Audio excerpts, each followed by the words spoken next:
nossas saudações nesse momento a todos os nossos irmãos que nos assistem. Um grande abraço, bem-vindos a esse encontro, esse momento especial de estudo da série psicológica Joana de Ângeles.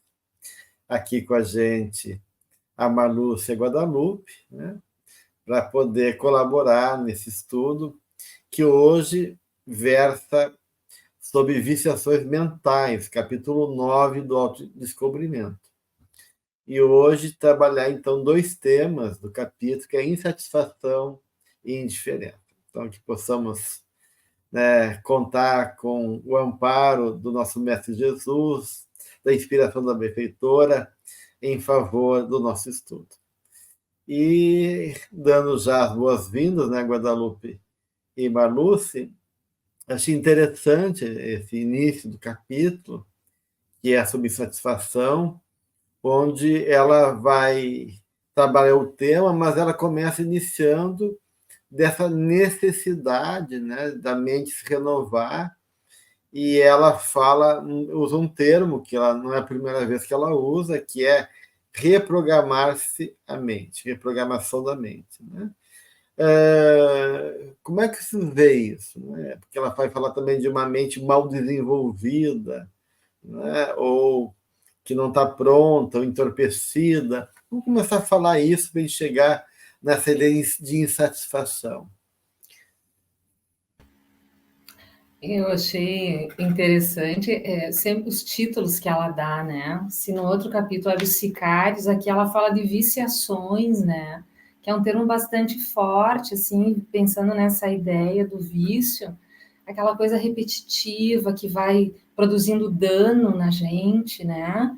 E a partir do título é que ela, para mim, ela começa a dizer, né? Então, dessa necessidade de reprogramar, que é interessante isso, né? Mas reprogramar o quê?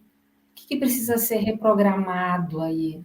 E aí ela segue ali, né, na primeira frase, hábitos longamente mantidos, né? Viciações sustentadas por longo prazo, acomodações psicológicas a acontecimentos e atitudes justificadas por mecanismo de evasão do ego. Tornam-se outra forma de natureza nos automatismos da própria natureza, né? Interessante essa forma como ela coloca, que a gente vai por coisas que vamos mantendo ao longo do tempo, criando, né, uma segunda natureza, vamos dizer assim, que depois precisa ser desfeita, reprogramada, né? Achei Então, bastante, eu tive que ler várias vezes aqui, né, isso para tu entender acha isso. que a insatisfação é esse tipo de segunda natureza, esse automatismo que ela está chamando de viciação, é um vício. A insatisfação se torna um Isso, vício. porque depois ela vai chegando, vai desenvolvendo o pensamento dela e vai dizendo, e ela vai trazer um tema que nos toca a todos, né? Quem aqui não se sente insatisfeito? Mas ela traz a insatisfação, não assim, como algo trivial, como a gente pode tentar olhar. Não, ela está trazendo depois realmente como algo que precisa ser reprogramado, porque parte de uma visão equivocada que a gente tem da vida, né? Então, eu achei bastante, eu tive que reler algumas vezes para entender essa estrutura de pensamento dela aqui. Eu achei bem forte a questão viciações mentais, forte e apropriada, justamente por isso que tu está trazendo, né, Marluce, do vício, quando a gente traz os vícios de drogadição, enfim, e o quanto isso também se correlaciona com o que ela está falando aqui, porque, começando com a insatisfação, né, principalmente, quanto mais a pessoa busca, mais ela se sente, no caso aqui, insatisfeita, né? Como aquela questão do vício que tu busca e cada vez tu tá mais aprisionado. E isso traz uma grande sensação de vazio. E o quanto a viciação mental, aqui insatisfação, indiferença, leva também para esse vazio. Porque tu busca em um lugar que não é o adequado, né? Então, me parece, num primeiro momento, esse mesmo mecanismo, né? Onde tu fica num círculo vicioso, insatisfeito e sem mudar. Então, a necessidade, como ela começa ali, a necessidade de reprogramar, de olhar para isso, de mudar esse padrão, de olhar para essa consciência entorpecida, ela é urgente. E aí eu fico perguntando, né, me perguntando aqui, quando eu estava lendo, como é para essa pessoa sair desse lugar? Né? O quanto é difícil para as pessoas que vibram nesse padrão de pensamento conseguir dar esse salto e sair realmente desse lugar de insatisfação e indiferença, e o quanto é necessário o comprometimento, esse olhar para a nossa realidade espiritual, para realmente ver que tem uma saída, né? Perceber que não tem por que vibrar num lugar de insatisfação, né? Enquanto um vício mental. Pensando, então, nesse processo todo que estão falando, a partir do que a benfeitora coloca, e ela vai trazer isso também em vários momentos, né, da obra dela, ela vai sempre dar uma visão evolutiva, né? Em vários momentos ela vai dar esse processo onde essa caminhada, né, antropológica e espiritual vai se dando na jornada do espírito. Então a gente pode pensar que esses hábitos, né, automatismos mentais, esses hábitos parciais e limitantes, fazem parte justamente dessa mente entorpecida ou mal desenvolvida, também essa consciência de sono, como ela coloca em outros momentos. Então, uma consciência não desperta, entorpecida, que não se desenvolveu plenamente, porque quando está plenamente desenvolvido, a benfeitora coloca que as coisas se organizam de maneira favorável, e as coisas, de uma certa maneira, correspondem, né, numa fluidez, uma harmonia entre o movimento da vida e a nossa postura interna. Então, é claro que essa mente entorpecida, mal desenvolvida, é uma mente em desarmonia, né?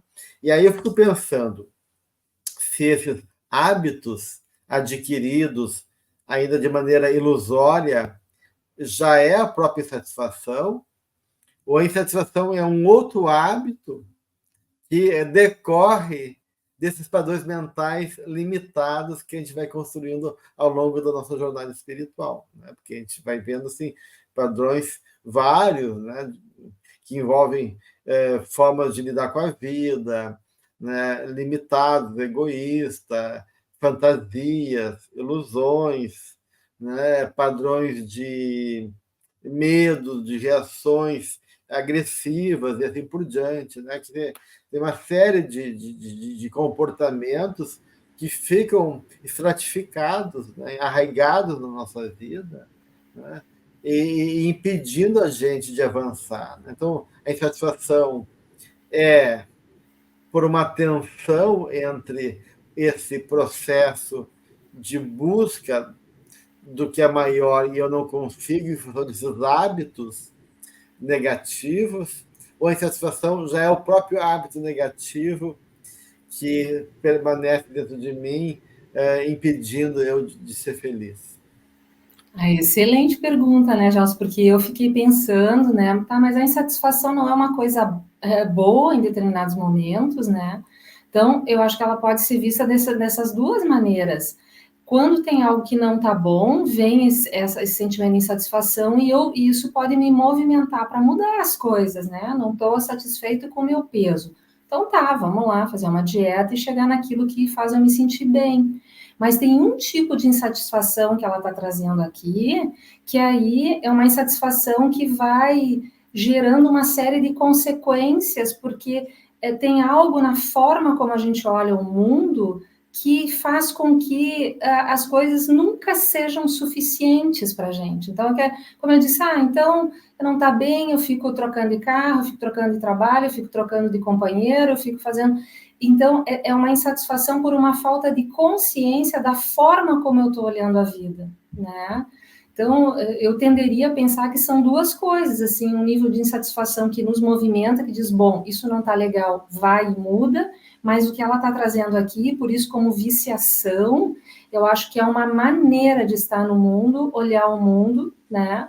em que a pessoa não consegue, fica tudo muito projetado fora, né? Há uma desconexão com o mundo interno e ela não entende o que não está, o vazio está ali dentro, não diz respeito às coisas ali fora, né?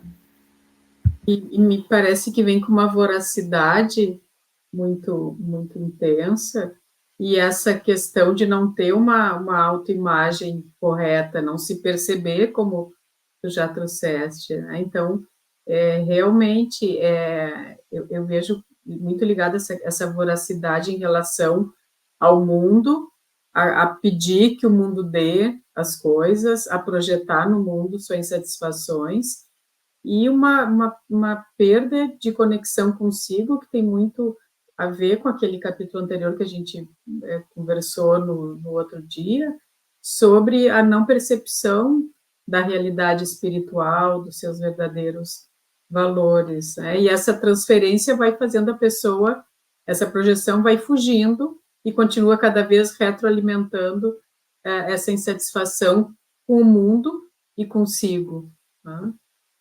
Então, tem a questão das frustrações da vida, que são inerentes à vida, né? Porque, de uma certa maneira, nem tudo que eu quero eu consigo, nem tudo que eu gostaria de poder eu posso, nem tudo que eu invisto dá certo. Então, a frustração, de uma certa maneira, faz parte da realidade, né?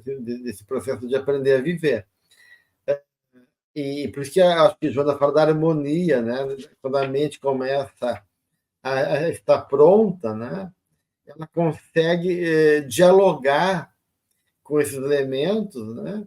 E com discernimento, com crítica, avaliação, e aí ela não fica decepcionada nem tão frustrada diante das limitações inerentes ao nosso caminho.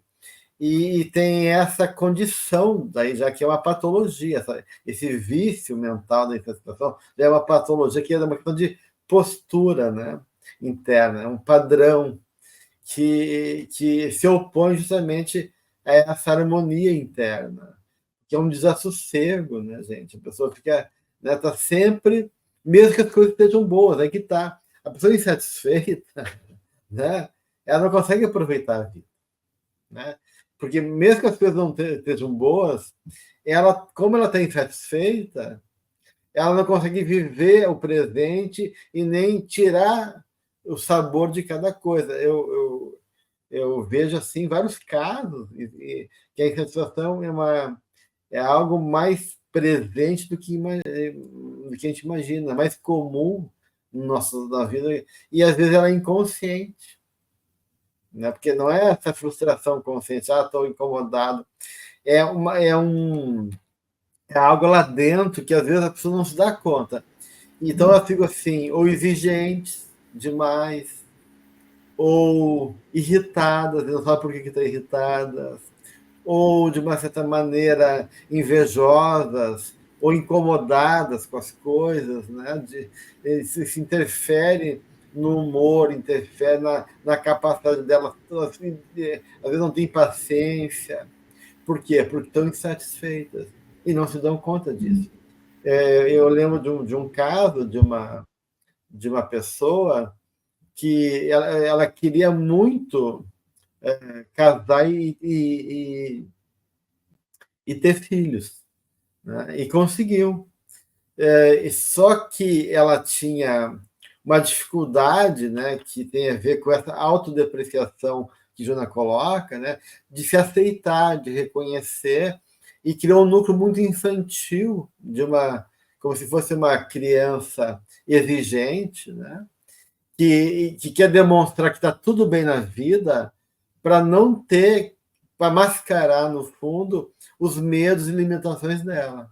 Então, isso foi gerando um conflito interno, que ela estava sempre tendo que demonstrar, se exigindo mais do que podia, criando uma persona, uma imagem de adequação que ela não sustentava, e, ao mesmo tempo, então, infeliz, porque ela acabava se colocando numa condição que ela não poderia, criando inconscientemente, para compensar, um grau de exigência em relação aos outros. Já que eu dei, já que eu tenho que me mostrar perfeita, né? E ela ficou uma fantasia que ela era muito justa e legal com o mundo, mas o mundo não era legal com ela. Mas, na verdade, não era o mundo que não era legal, é ela que se punia, se vigia de maneira enlouquecida e inadequada.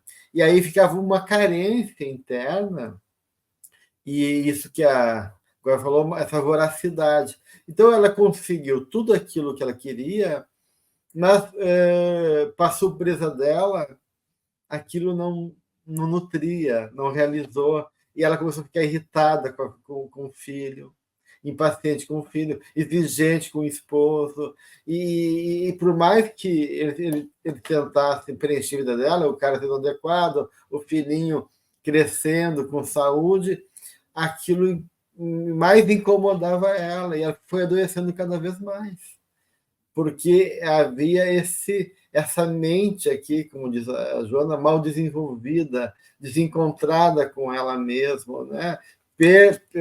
É uma pessoa que não consegue encontrar valor, e aí acaba criando essa expectativa e compensando essa infelicidade através de exigências infantis e incômodos em relação ao mundo quando ele se atravessa nos seus movimentos.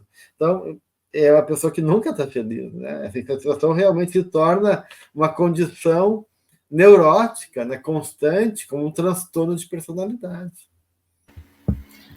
Isso é bem mais comum mesmo do que a gente imagina, né, essa insatisfação. Isso me faz pensar também que porque a Joana nos convoca aqui, né, quando ela fala muito dessa questão da autodepreciação, né, da nossa autoimagem, como a gente se vê, eu fico pensando também que uma das questões das insatisfações é que, como eu me distancio muito de mim, eu nem sei mais quais são meus valores, eu tendo a comprar os valores que vêm de fora, né? Achando que aquilo vai suprir questões minhas, né? Então vem essa questão da comparação, de eu me comparar com o outro. Então, se eu tiver o que o outro tem, se eu for parecido com o que o outro é, né?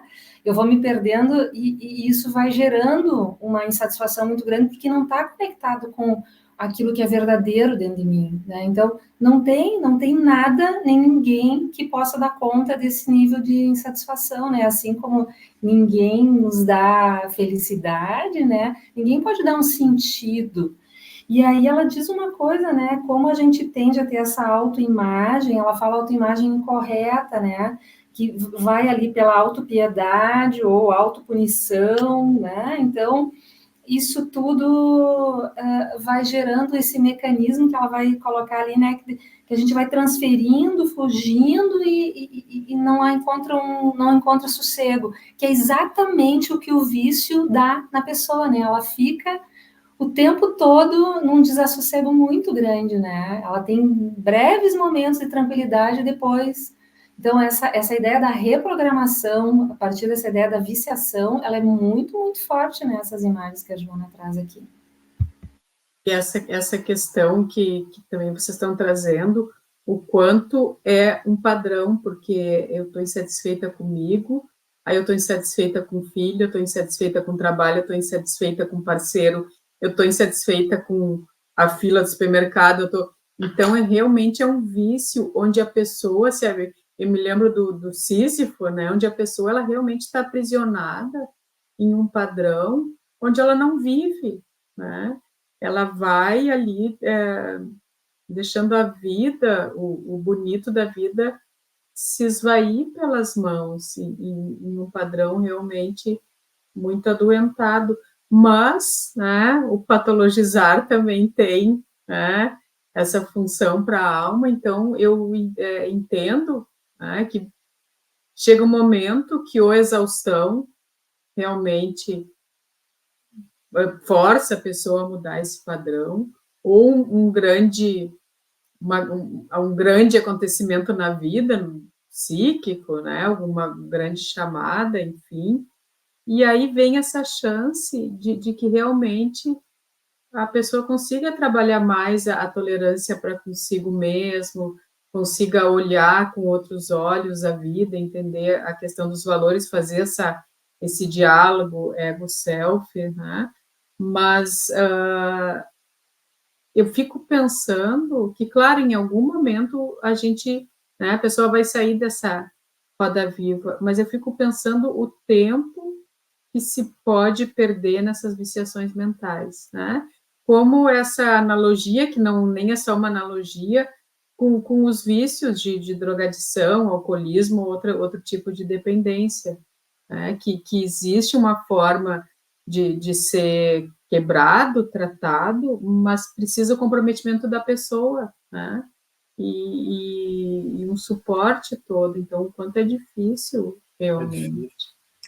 Até porque, né, guardando como a Lúcia bem lembrou, o que a benfeitora coloca, né, que a situação decorre dessa ignorância do eu profundo, né, do self. Né? Então, a pessoa só vai ter satisfação quando ela realmente fazer as pazes com ela, ou seja, tem que vir uma reconciliação comigo mesmo. Né? E essa reconciliação é um ato de auto-amor, que é poder se aceitar, né? Se aceitar dentro da condição que eu me encontro, e poder também começar a enxergar, né, se aceitar, não só reconhecer as limitações e poder suportar elas, mas também descobrir possibilidades novas que vão me dar justamente um sentido e possibilidade de um prazer que não está fora, né? Está no próprio exercício de conseguir aprender a tirar da vida satisfação, alegrias, aprendizados que vão me preenchendo pouco a pouco. Né? Então, ela diz que é importante, né, nesse processo todo, a gente reconhecer que todos somos diferentes, né, na sua singularidade, né, mas que todos nós temos lutas. E aí, em vez de fugir da vida, transferindo, né, a expectativa ou a justificativa da infelicidade pelas coisas do mundo, ter o que ela chama de a coragem para enfrentar-se e se despir-se, né? Para que a gente possa realmente focar, né, reconhecer que esse caminho não está numa expectativa da vida, mas de um se reconhecer e se modificar aos poucos na medida que a gente se apazigua dentro da gente. E esse movimento que eu acho que é difícil quebrar enquanto vício, né? Porque a pessoa está tão identificado com esse padrão da vítima, da pobre menina rica, que, né, as pessoas têm tudo, mas não conseguem, né, reconhecer, ou está tão fora de si na inveja, na irritação, se sentindo injustiçada, que ela não consegue ter um insight que a questão é ela, que o problema é ela, que é algo que ela tem que fazer em termos de uma decisão interna. E a pessoa pode ficar muito tempo, né, nesse estado, criando até doenças somáticas, né, enrijecendo, né, dores, né, porque assim, a gente vai numa introversão negativa, né, criando daí processos cada vez mais complicados diante da impossibilidade de a gente poder encontrar um caminho de alegria, de satisfação. E nesse movimento vicioso é como se o mundo fosse corroborando daí a crença de que nada dá certo. Agora, eu acho que uma das grandes questões aqui que ela está, né, que é isso que está trazendo, né, já essa coragem para enfrentar-se.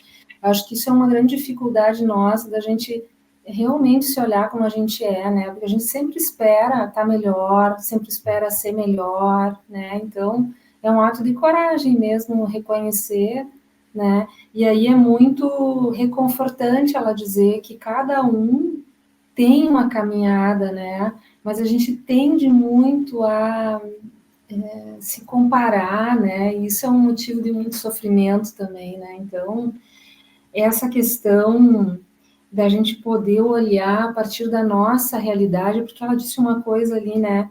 Que para onde a gente vai, a gente se leva. Ela diz, né? Leva-se Para onde o ser se transfere, fugindo, leva-se consigo e reencontra-se logo mais no novo lugar. Assim se acostume com a novidade, né? Então, a gente pode mudar, né, as questões exteriores aí, e trocando as coisas, mas o que está ali, o que está sempre que não muda é nós mesmos, né? Então, precisa de coragem mesmo, eu acho, para a gente reconhecer, né, quem somos realmente, né? E a partir daí, mas isso também deve tirar um peso imenso, né? Porque daí tu não precisa mais parecer ser outra coisa, né? Tu assume um compromisso contigo mesmo, né? E é muito mais autêntico daí esse movimento, né? E é essa questão, assim, ela traz, né, lá no segundo parágrafo, quando a mente está pronta, parece que todas as coisas o estão igualmente. E mais adiante, então, ela fala, né, desse ser que começa a perceber esse padrão, e no meio, então, de um parágrafo, ela diz: desaparecem os privilegiados e os abandonados pela sorte, passando a ser compreendidos e tolerados como são, e não pela sua forma da apresentação. Então, essa mudança de visão do mundo, né? Objetivando e percebendo com outras lentes, onde, então, toda a realidade, ao mesmo tempo que é a mesma, se transforma e aí desaparece. Então, é tão bonito ver isso acontecer, né? Quando a pessoa consegue, então, romper com esse padrão de vício mental, tudo está igual, mas ao mesmo tempo tudo está diferente, né? Naquela questão da subjetividade do ego e de realmente conseguir perceber a realidade de uma forma onde aquele padrão adoentado desaparece, né? Não como um passe de mágicas, porque é um trabalho árduo, mas é interessante a gente perceber que é assim que é, né? Como outros padrões, né? Porque nós estamos aqui, nós três, numa mesma realidade, mas ao mesmo tempo ela é vista com os olhos de cada um. Então, ao mesmo tempo, ela é diferente. Então, para esse padrão de viciação mental, desaparece, né? Apesar E do uma das, caminho. e uma das coisas que ela coloca na Guadalupe para isso é a taxa de psicologia da religião, né? Que é valores, a fé, recursos, né? Que a religiosidade, né? Que a espiritualidade positiva nos oferece, né? Os interesses espirituais que abrem novos horizontes, essa conexão com a vida, né? de que a consciência espiritual nos dá enquanto um sentido na vida, a própria fé que ela coloca aqui, que vai realmente construindo essa reprogramação que ela colocou no início do capítulo, né? Ou seja, a gente vai trazendo daí elementos positivos, né? Como ela diz, saturando o subconsciente de forças positivas. Né? A gente vai se alimentando de mensagens, da oração, de uma perspectiva nova. Né? E mesmo que isso não seja uma coisa fácil, porque mesmo que a gente tenha o hábito de compor a nossa vida com elementos saudáveis e nobres, a intensidade emocional, às vezes, desses padrões antigos são muito fortes. Então, eu posso me rodear de coisas boas, né? Mas acontece alguma coisinha, né, que foge, já vem aquela parte de mim ainda muito viva, que tem uma intensidade emocional tão grande que acaba manchando e se sobrepondo a todos os movimentos positivos que eu estou fazendo.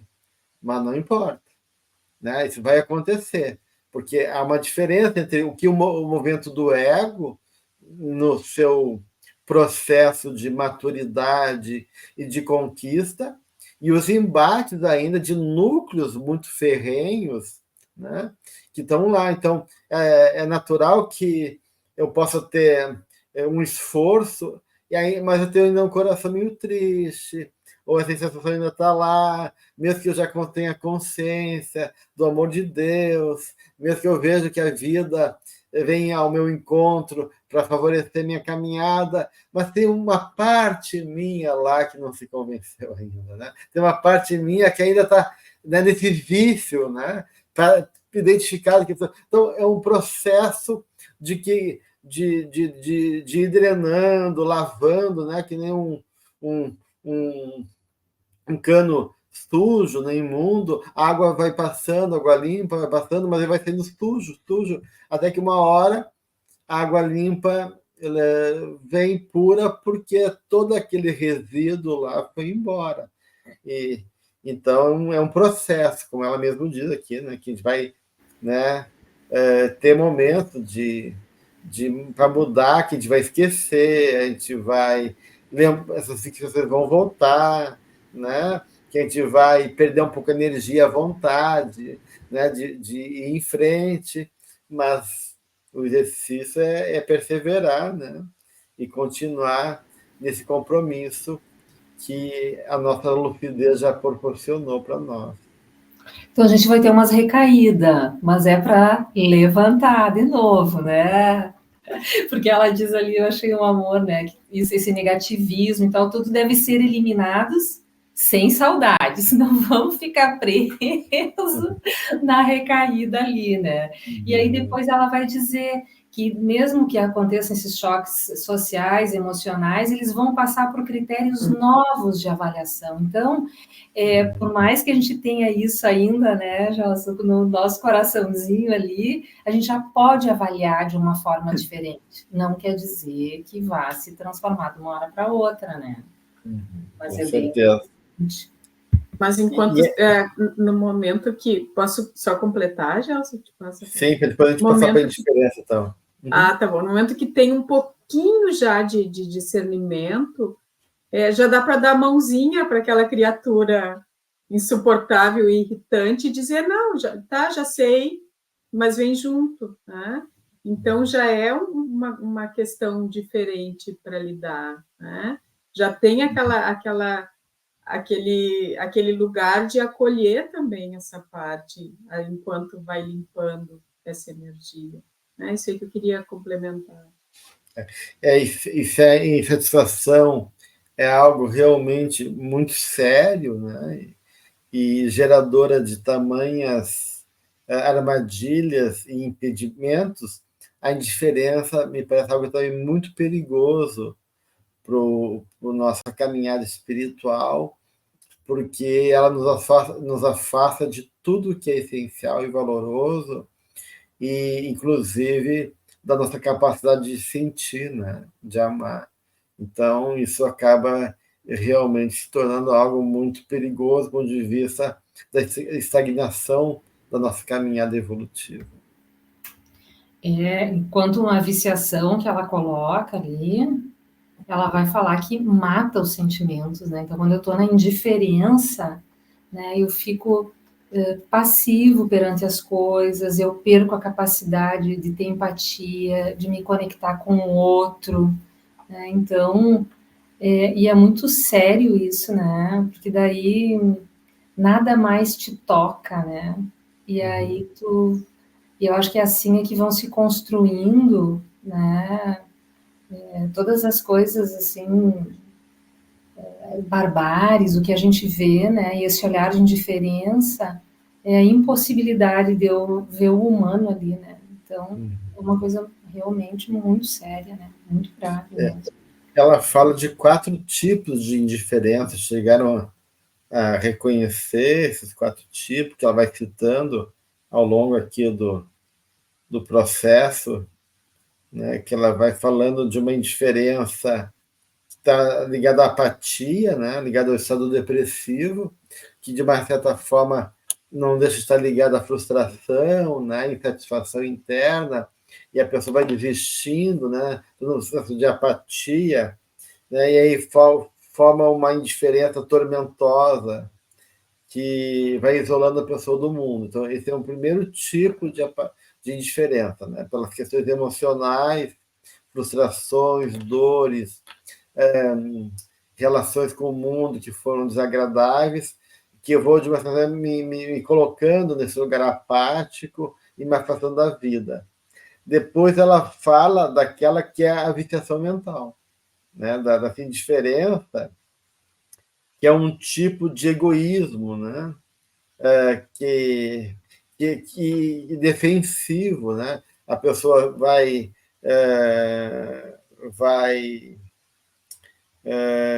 entrando num processo, né, de não se preocupar com o outro.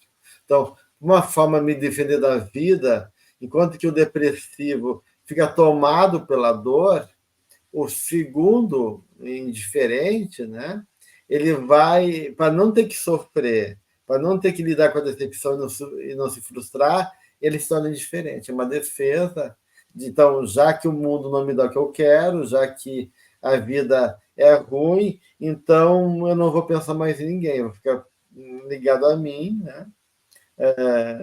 E aí eu começo a entrar num processo realmente de ter na indiferença uma forma de lidar com a vida, né? Um padrão de lidar com a vida.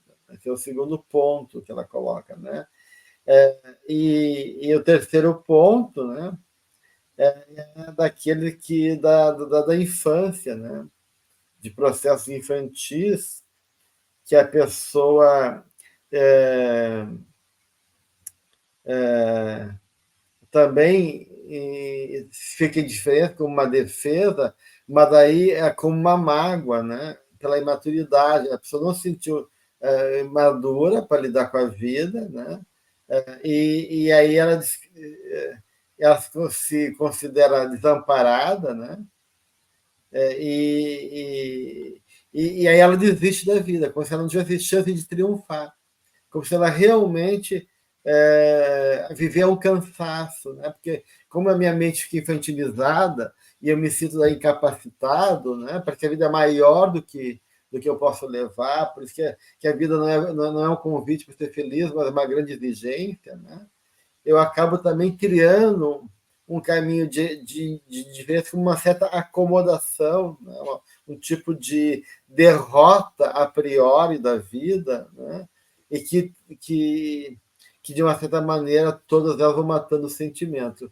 E aí depois ela fala de um quarto tipo de diferença, que é próprio dos psicóticos, em especial os esquizofrênicos, né? Que trazem no seu inconsciente, na sua memória, núcleos de conflito, né? E para não sentir culpa e para fugir, eles criam uma capa muito grande de indiferença por os crimes e horrores que eles praticaram no passado, né? Então, tudo isso são formas que ela vai citando de indiferença. Achei bem interessante esse, esses processos, né? que ela relata aqui, né? Fiquei pensando, quando eu fui lendo essa parte, porque na indiferença tem essa questão de uma perda de vínculo, né? E aí, exceção a essa última, dos algozes da humanidade, acho que a questão é bem mais profunda e complexa, né? Nas outras, eu fiquei pensando assim, que são padrões de viciação mental, enfim, que a pessoa foge do vínculo, né?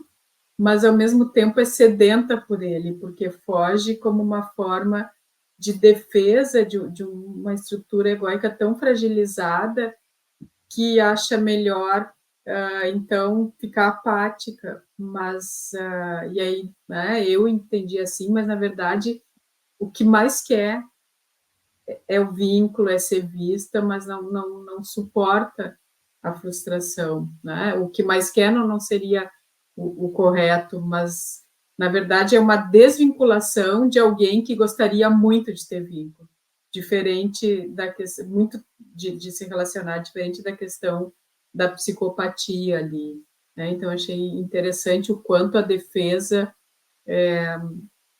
de novo tira a pessoa da vida, daquilo que ela mais gostaria de ter. Não sei Mas se é eu acho que também adequado. na esquizofrenia, né, na psicose, e também na psicopatia, também, que ela não cita aqui, que tu comentou agora, né, Guadalupe, que é o estado de inflação de ego, né, onde a pessoa no arrobo de onipotência, né? Nesses espíritos que coordenam falanges, né? E se opõem a Deus e acaba assumindo esse poder, né? De querer direcionar a vida dos outros, fica indiferente às leis e a sensibilidade, o afeto. Acho que todos eles, sem exceção, têm essa questão de um vazio, de uma fantasia de achar que pode viver sem amor, de uma oposição ao amor. No fundo, realmente, eu acho que há um amor frustrado e que eles têm, criam essa defesa assim: eu não preciso amar, eu não preciso do mundo, deixa para lá, como ela diz assim, né? E aí acabam criando realmente essa indiferença como uma forma de se anestesiar os sentimentos, né? E se opor aí a achar que precisa do outro e da vida, né? De Deus também. É tão triste, né, gente? Porque assim, Deus é vida, a vida é amor. E a gente está aqui para, né, aprender, desenvolver isso. Então, nos afasta tanto do nosso fim único, né? É triste vibrar assim nesse padrão de viciação. E ela fala daí de uma coisa que eu acho que nos toca a todos aqui, como é que se inicia, como é que pode iniciar a indiferença. Ela diz, olha, inicia-se às vezes numa acomodação mental em relação aos acontecimentos, como um mecanismo de defesa, né, para poupar ao trabalho, a preocupação, caracterizada num triste conceito, deixa para lá. Toda questão não resolvida retorna complicada, né? Quantas coisas a gente quer ficar indiferente, deixa para lá, né? Às vezes até como uma forma de eu não sei o que fazer com a minha sensibilidade em relação àquilo, então deixa para lá. É melhor eu isolar aquilo ali, que daí eu não sofro, por isso que ela fala nesse mecanismo de defesa, mas muitos deixa para lá, acaba criando um caminho complicado, né? Que aí, porque ela diz que ninguém se pode manter em indiferença no inevitável processo da evolução, né?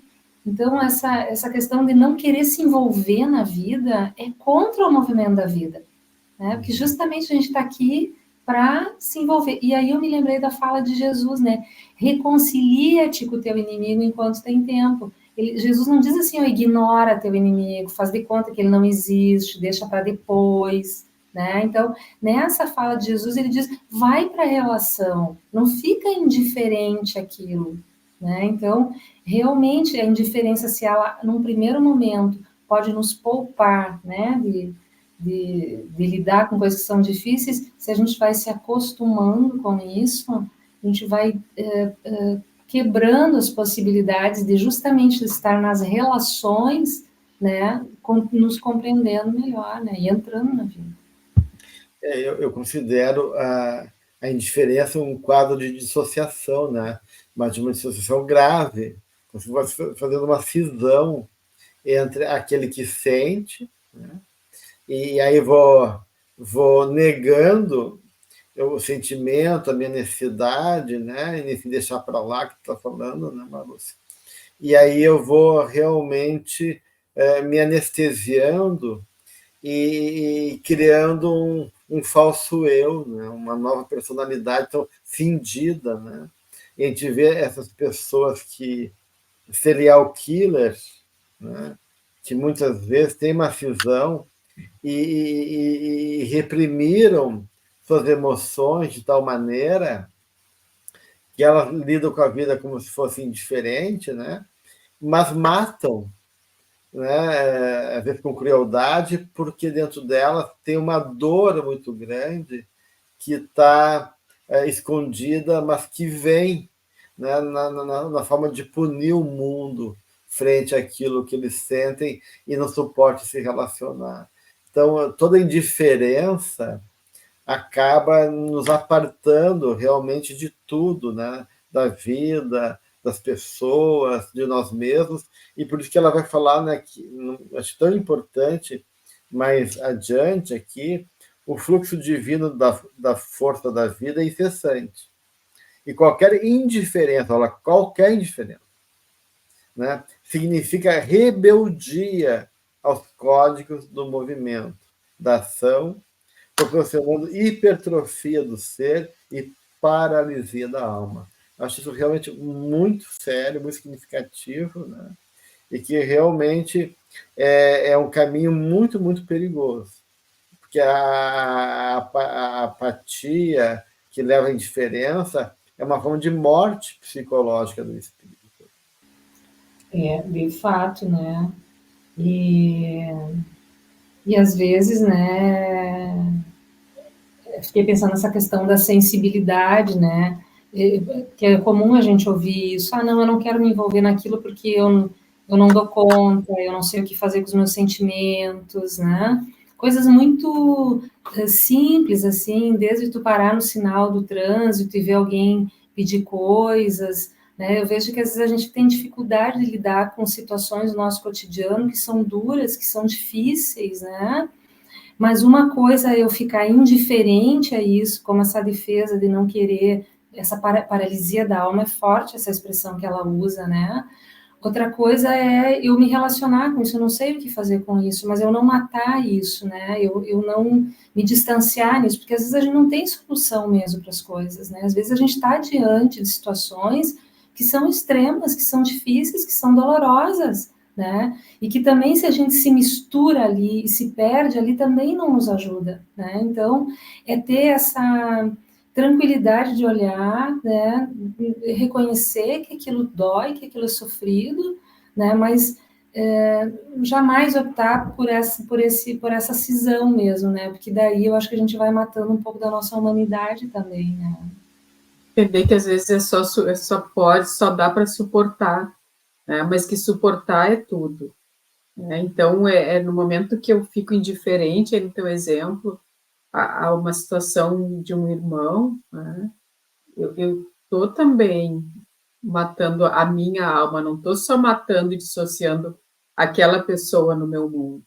Né? Então, realmente, Marlúcia, eu fico pensando que a gente, no mínimo, tem que entender que a gente precisa olhar, precisa suportar, e isso já, às vezes, é o máximo, e a gente tem que lembrar que a energia é pensante, e às vezes vibrar ali junto, Isso, né, uma prece, já né? é, já é muito, né? Então, é só que para isso tu precisa contactar com a dor do outro, que também é tua dor, né? Então, a gente pensar e não tem o que fazer. E eu compactuo contigo, tem situações que são difíceis, a gente fica tocada e não pode se misturar ali. Mas o não se misturar não quer dizer que não tenha o que fazer. E a oração, ela é muito, né? Então, aí a gente pode citar exemplos que da oração se acaba se abrindo alguma questão material, no sentido de se materializar ali uma solução que a gente nem imaginava, seja qual for a situação. Então, a gente sempre tem o que fazer, mas se a gente não olha, se dissocia, não se começa, né? Então, realmente, eu não mato só o que eu não quero ver, eu me mato junto.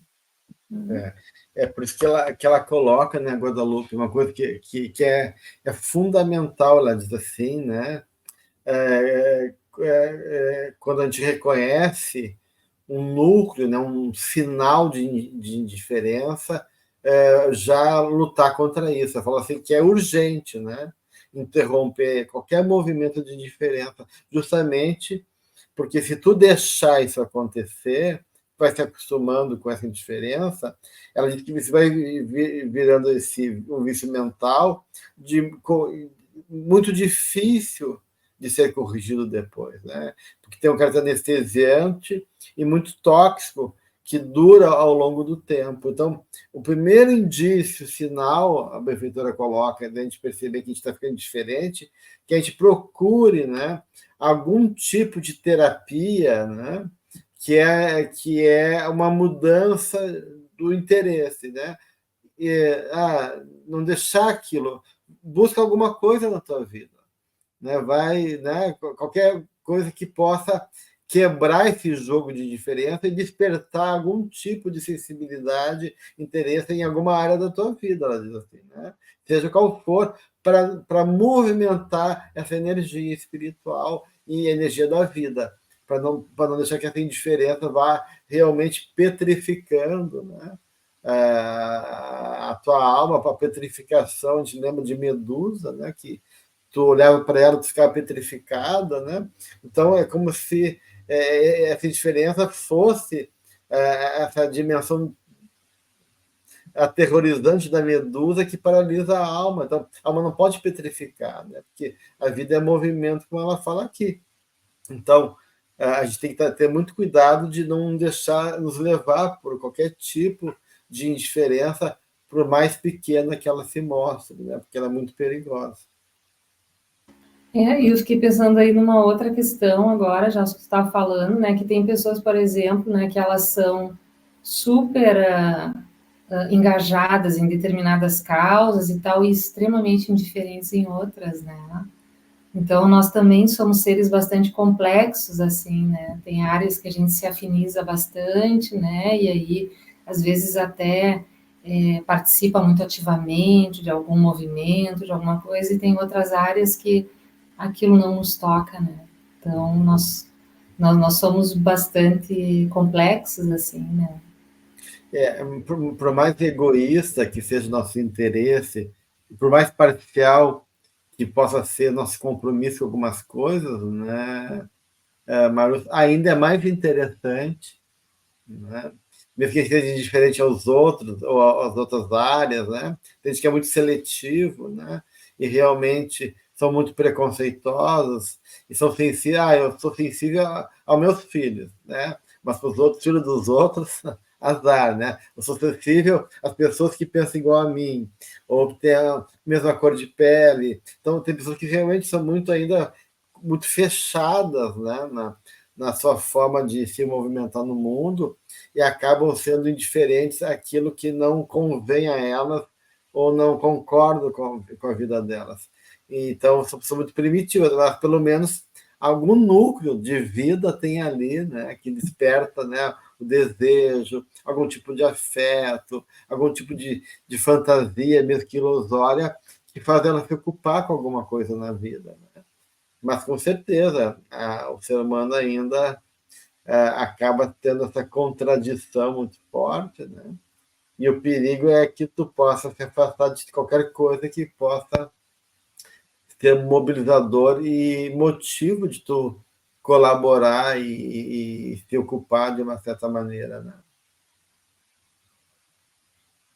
Pensando nisso, e realmente, porque é interessante isso que a Manu se trouxe do proceder seletivo, né?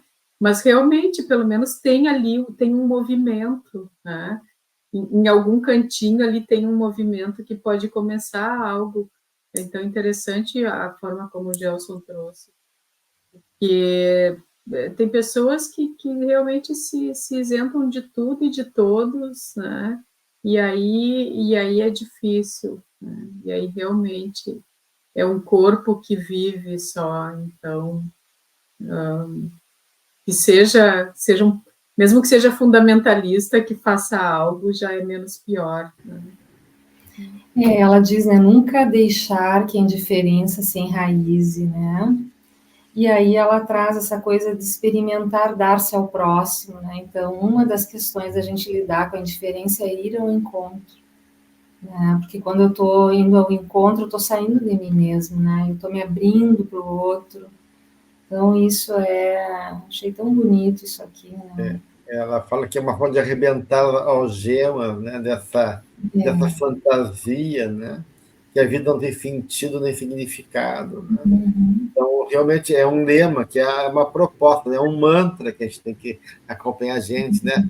É que ela usa a escolha pelo amor sem recompensa, né? Vamos escolher amar e não se amar. Vamos escolher exercitar uma entrega, um se doar, um se colocar na vida, né?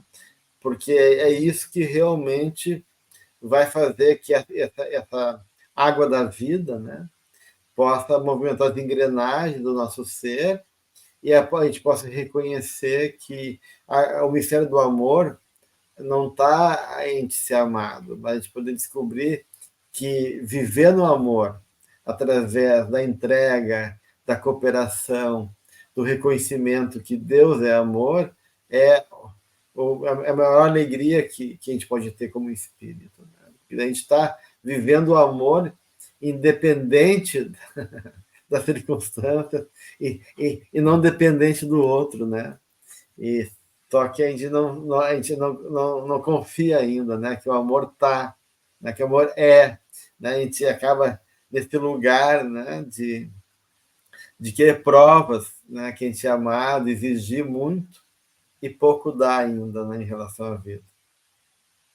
Perder esse medo de ação também, no sentido de que o que o outro vai achar, né, se eu fizer esse ou aquele movimento. Então, realmente, com o coração aberto, se doar nas pequenas coisas da vida. Não esperar algo grandioso e só ir movimentando essa energia. Porque eu penso que quando se vibra nessa questão de insatisfação e de indiferença, esse primeiro movimento deve ser muito estranho, né? Porque a pessoa está cheia de padrões viciados de pensamento, então fazer esse movimento é complicado. Ah, mas como é que eu começo? O que o outro vai pensar? Mas eu penso isso. Só vai, né? Só vai, só faz. Então, se for só hora, só faz uma oração, ou só estende a mão, ou só puxa uma conversa, no caso do indiferente, né? Puxa uma conversa numa fila, diz oi, como é que está o tempo? Não é a questão, não é como vai ser, é começar, né? Realmente começar com coisas bem simples. Às vezes a gente quer um grande evento para sair de algum padrão assim muito adoentado, que a gente já está na exaustão de estar naquele padrão. Então, a gente já percebeu que tem que dar algum movimento, mas fica esperando algo grandioso. Não, vai tentando, a gente vai tateando e que se comece, né? Que tire o limo, né? Que faça aquela água ali movimentar. Às vezes um bom dia no elevador, né, Guadalupe? Às vezes um bom dia no elevador, a gente começa... começar com coisas assim que a gente considera simples, considera, né, banais, mas não são banais. Não são banais. Tu olhar nos olhos das pessoas, né? Como tá difícil isso hoje, né? Porque ela fala de sair do gelo interior, né? Como é que a gente derrete o gelo? Né? Qual é o calorzinho que vai fazer eu derreter esse gelo? E às vezes são coisas muito simples mesmo. Claro, né, que muitas pessoas às vezes não dão um bom dia, ou porque são tímidas, ou porque, né, claro, não está simplificando demais. Mas é nesse sentido mesmo de, com mais naturalidade, a gente entrar na vida, né? E usando a questão do bom dia, né? Desculpa, já estou pensando bom dia. Bom, se a outra pessoa não te der, daí não é comigo. Tu ter essa noção também que cada um tem seu mundo, né? Enfim. Né? Por isso que agora eu estava lembrando aqui, né, que do dar-se ao próximo, experimentar dar-se ao próximo. E ela realmente coloca, né, a quem desejar viver, a quem na paralisia e na enfermidade busca uma cota mínima de alegria. Então, quantas pessoas, né, numa situação delicada, esperando uma cota mínima de atenção, de delicadeza, de afeto, de cuidado, né? Que não estão podendo dar porque estão doentes, né? Então, para a gente poder, de uma certa maneira, reconhecer que talvez o outro não consiga dar ainda ou está precisando mais do que a gente, né? E aí ela fala aqui, né? Uma cota mínima de alegria, de companheirismo, de afeto, de paz.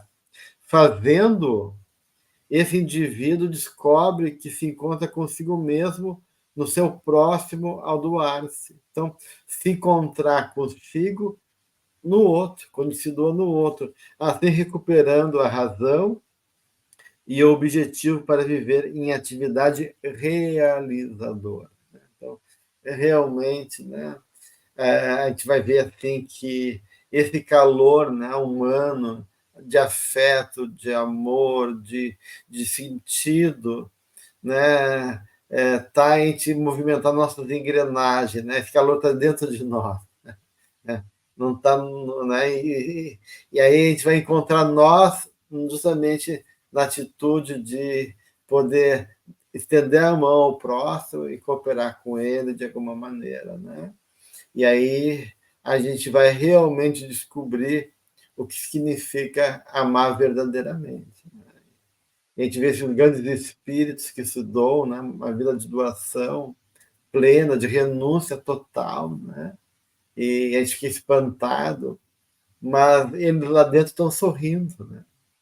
Estão lá em comunhão, numa condição que a gente nem sabe o que é, porque sabem realmente se doar e entender qual é a linguagem verdadeira do amor. A Muito gente vai bem. chegar lá, né, um dia. Um E dia vamos. eu penso assim que, às vezes, uma coisa que para nós é tão pequeno, às vezes é tão significativo para o outro, né? A gente não tem noção. Quando a gente sai da gente, né? Às vezes um sorriso, uma compreensão, qualquer coisa, né, gente? Quem de nós não teve um dia aí que estava ruim, alguém deu um sorriso, alguém disse alguma palavra, ou não disse nada, né? Mas estava numa postura acolhedora. Mas justamente porque a gente está ali, atento, olhando para o outro, né? Se envolvendo, né? Não ficando indiferente. É.